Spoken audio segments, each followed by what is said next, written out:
Assalamualaikum warahmatullahi wabarakatuh. Tabi pun.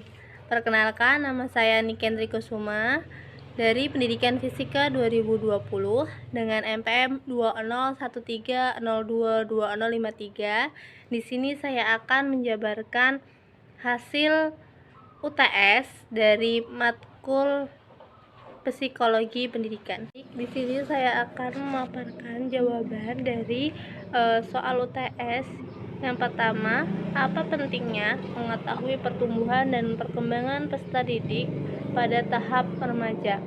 Ada 4 keuntungan mempelajari pertumbuhan peserta didik. Yang pertama, mempunyai ekspektasi yang nyata tentang peserta didik.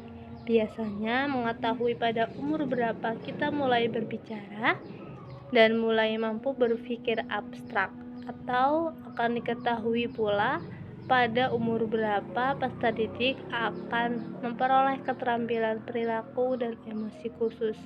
Yang kedua, pengetahuan tentang perkembangan peserta didik akan membantu seorang guru untuk merespon sebagaimana mestinya pada perilaku tertentu dari peserta didik.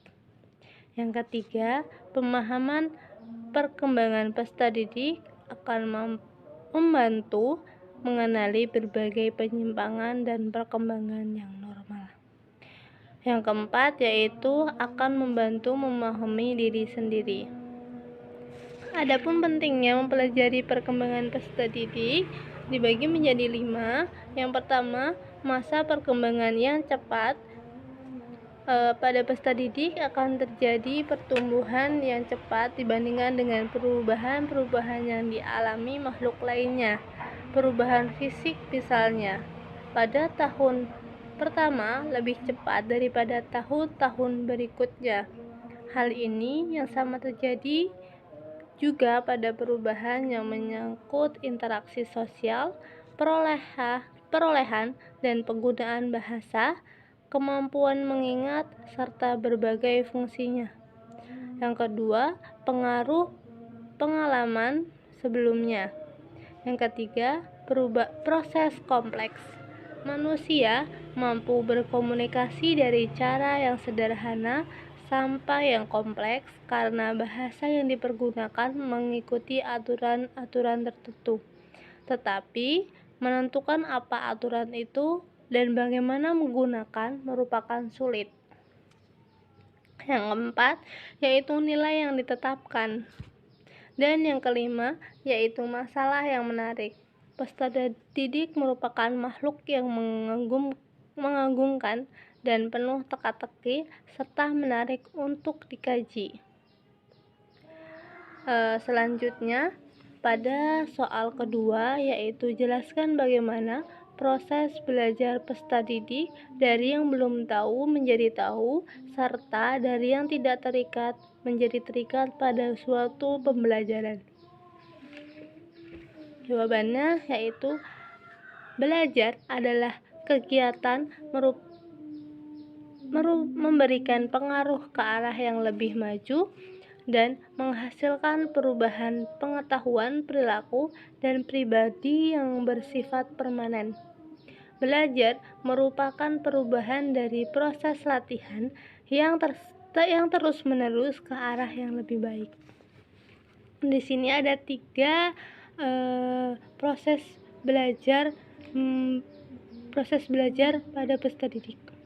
Yang pertama, guru harus memanfaatkan hasil observasi mengenai kemampuan, minat, dan tingkat kemajuan perkembangan anak didik sehingga guru dapat membuat rencana perkembangan yang sesuai dengan tuntutan anak. Akibatnya, materi yang relevan dengan rencana pembelajaran agar mendukung terciptanya pembelajaran yang efektif. Yang kedua, guru hendaknya terus-menerus melakukan pemantauan secara berlangsung di kelas maupun di luar kelas untuk menjaga efektivitas pembelajaran sehingga bermanfaat untuk pengembangan program dan dapat mengoptimalkan proses pembelajaran. Dan yang ketiga yaitu guru hendaklah selalu siap memposisikan dirinya sebagai fasilitator dan motivator, bukan sebagai pihak yang paling berkuasa di kelas, sehingga siswa tetap asyik dalam belajar, dapat merencanakan masalah, dan belajar untuk mandiri. Diberikan kesempatan seluas-luasnya pada anak untuk terlibat aktif dalam kegiatan belajar yang melibatkan seluruh aspek bidang studi pengembangan, seperti mental, fisik, sosial, dan moral siswa. Selanjutnya, pada nomor 3 yaitu ada berapa faktor yang mempengaruhi proses belajar. Dari belajar faktor tersebut, manakah yang mampu mempengaruhi, dan jelaskan mengapa. Jawabannya yaitu ada beberapa faktor yang mempengaruhi proses kegiatan belajar. Faktor itu terdapat pada diri kita sendiri, tetapi ada pula yang dari luar. Dalam hal ini, faktor yang mempengaruhi proses belajar ada 7 faktor menurut Huta Barat, yaitu faktor kecerdasan, faktor belajar, faktor sikap, faktor kegiatan, faktor emosi dan sosial, faktor lingkungan, dan faktor guru.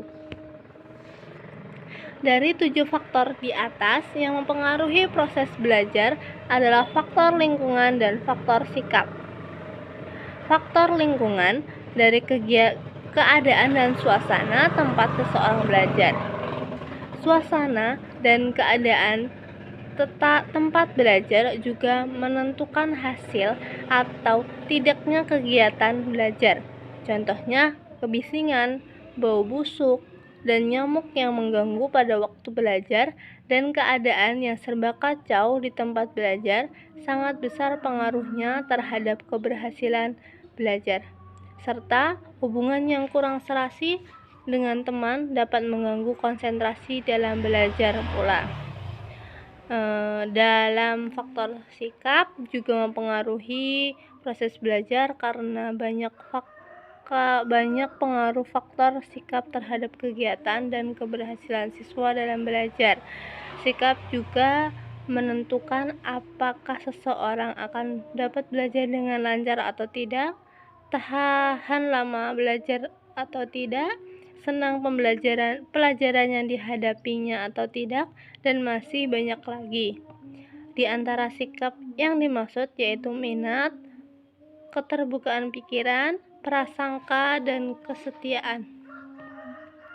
Sikap yang positif terhadap pembelajaran, berlangsung cepatnya kegiatan pada pembelajaran. Baik, kita lanjut pada nomor 4. Jelaskan secara singkat karakteristik perkembangan emosi remaja dan bagaimana kondisi emosi remaja yang terjadi apabila tidak dibekali pemahaman dari guru ataupun orang tua. Jawabannya yaitu masa remaja penuh dengan ketegangan, emosi yang meninggi akibat perubahan fisik, tekanan sosial, dan selama masa kanak-kanak kurang mempersiapkan diri sehingga kestabilan emosi berdampak pada penyesuaian diri terhadap pola perilaku baru. Menurut Kamus Besar Psikologi, perkembangan emosi adalah keadaan yang terangsang dari organisme, mencangkup perubahan-perubahan yang didasari yang sifatnya mendalam untuk mencapai kematangan emosi. Masa remaja merupakan puncak emosionalitas dan perubahan fisik, terutama organ reproduksi, yang mempengaruhi berkembangnya emosi dan golongan baru yang dialami sebelumnya. Kondisi emosi remaja yang terjadi apabila tidak dibekali pemahaman, yaitu akan mengakibatkan sikap dan perilaku penyimpangan yang tidak wajar, bahkan amoral, seperti menjadi pecandu, membolos dari sekolah, tawuran, tidak kriminal, mengonsumsi minuman keras atau miras, dan free sex atau hubungan badan sebelum menikah, Permasalahan emosional remaja kebanyakan disebabkan oleh dampak kasus dalam keluarga ataupun lingkungan sekitar. Di antaranya ketika harmonisan antara anggota keluarga, perselisihan dengan teman sebaya, dan lain-lain. Perilaku ini adalah perilaku yang agresif, impulsif, mengalami gangguan perhatian seperti kurang konsentrasi, kecemasan, kehilangan harapan, dan lain-lain. Baik, kita lanjut pada nomor 5. Bagaimana memaksimalkan aktivitas belajar pada peserta didik agar mereka mampu menyeimbangkan antara berpikir dan mengingat? Jawabannya yaitu menggunakan mind mapping. Cara pertama yang dapat guru lakukan agar murid dapat lebih cepat memahami materi adalah dengan menggunakan mind mapping. Mind mapping dapat membantu kedua belah otak bekerja secara bersamaan dan akan membantu memahami konsep dengan lebih baik. Yang kedua, memaksimalkan penggunaan teknologi. Sesuaikan metode mengajar dengan teknologi yang semakin berkembang agar proses pemahaman materi menjadi lebih mudah dan cepat. Yang ketiga, terapkan metode interaksi. Selain fokus pada materi pembelajaran yang diberikan, bapak atau ibu guru juga harus memikirkan perkembangan murid.